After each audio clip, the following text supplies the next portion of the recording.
Nekoliko godina po završetku rata komunisti su ubili oko 250.000 Srba, a za prvih 6 godina svoje vladavine utamničili 3.800.000 duša.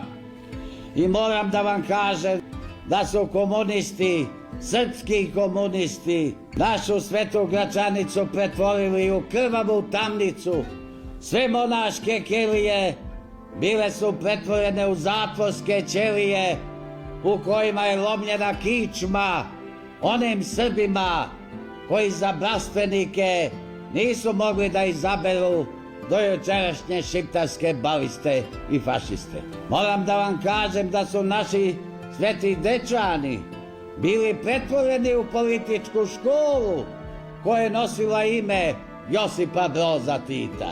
Tamo su održavani kursevi na koji način proterivati Srbe, na koji način rušiti srpske svetinje, na koji način srušiti jedini pravoslavni hram u Đakovici i na temeljima tog hrama podignuti javni klozet.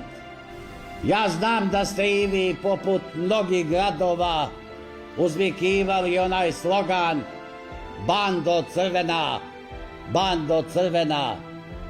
Danas hoću da vas pitam, šta bi sa crvenom bandom? Gde je? Da li u vladi? Da li u parlamentu?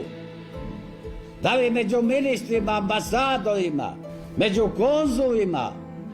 Oni koji razmišljaju samo o sebi, kako će sebi da dignu plate, kako da dođu do privilegija, kako da dođu do jeftinih preduzeća koje će ostaviti svoje deci. A bilo im je dobro. Bilo im je dobro u doba Josipa Broza. Bilo im je dobro u doba Miloševića. I sada im je dobro, a srpskoj nacionalnoj sirotinji je i danas grozno. I svi vi o tome možete da svedočite.